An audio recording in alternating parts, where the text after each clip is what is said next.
من در اینجا حرکت میکنم که بسیار همین برنامه شیپ رو من خودم در هر برآمدم در هر برآمدی فیسبوکی یوتیوبی برنامه هم شیپ رو دستگیری کردم و خلق میفهمونم که هنگام انتخاب زراعت یا درخت یا باغسازی نوعی زراعت یا نوعی درخت رو انتخاب کنن که وای در آینده در بازار با فروش براید یعنی که پول شود برای شما حاضر من نماینده آقاخان گفتن که در ناحیه‌های مومن‌آباد و دیگر ناحیه‌ها انتخاب کردن و به یک نتیجه‌های نظررس رسیدن همین نتیجه گفتگی همین برادر رو ما باید با خلق نشون دهیم همون آدمی که چی نظررس کرده چی یافتگی باید کمتر برآمد کنه در برنامه‌های اخبار در دیگر وسایل اخبار و گوید که من همین خیلی رفتار کردم و بازار رو آنالیز کردم بازار رو آموختم و به خلاصه آمدم که همین چیز رو کارم و همین چی رو کاریده با همین نظررس شدم و پول یافتم باز من برادری ما اگرانان گفتن که یکی از عامل‌های نقض به فروش رفتن در بازار محصول این بندوبست‌کنی یعنی قطعه‌های خوشرو بندهای خوشرو باید کردن کار همین رو من فکر میکنم که همین التماس من این بود که در شرکت جیکا که با یک برنامه دیگر اگر تشکیل کنن و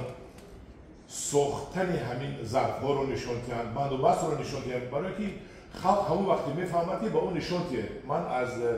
تجربه اینترنتی هم میدونم که وقتی که میبرم درخت رو نشون میدم اهمیت نمیدم وقتی درخت رو پر از میوه نغز نشون میدم حالا میگن از این خریدن در کار این کار رو کردن در کار همین کار جیکا رو همین کار برنامه شیپ رو سال که ما در عمل کرده به خلق نشون دهیم وزیر یک چند تا نوعیه‌های لایحه‌ای و هست نوعیه‌ها هست از همونجا کدامش که همین گفته‌های شیپ رو در عمل تطبیق کرده بازار رو آموخته با یگان نتیجه نقض نوعی شده است همون رو گرفته برای خلق نمونه کردن در کار که خلق بیند که این مردک همین کار کرده است نوعی شده است وزیر خلق ما خلق عموما نتوان تمام خلق در تمام جهان هم خلق است که تو با چشمش نبیند هیچ رو باور نمیکنند با گوش کمتر باور میکنند با چشم دستتر باور میکنند چیزی رو که بیند نقل کنند برای همین من میدونم شما برنامه شیپ در ناحیه‌ها رفته برآمد میکنن من هم در آنجا هستم لیکن یک این برآمد کردن فهموندن کم است من حاضر ما فهموندیم در همینجا در فقط در نماینده‌های من همین دونرها و از دهقان‌های هم باشم من نمیدونم خلق کم میفهمد من خلق رو حاضر به جهت اینترنتی علاقه پرتافتم دو سه دوار پرتافتم که شما ما درباره چی گپ میزنیم در خلق هم مصلحتی کردن در کار هم نمونوی نشان دادن در کار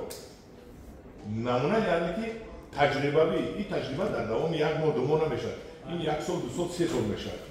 اگر برنامه شیپ تو کدام سال اصلا میدونم لیکن پیشنهاد میکنم که همچنین با همین اهمیت که نتیجهش رو نشون داد نتیجه مصلحت ها و خلقی همین نتیجه داد تمام رهبر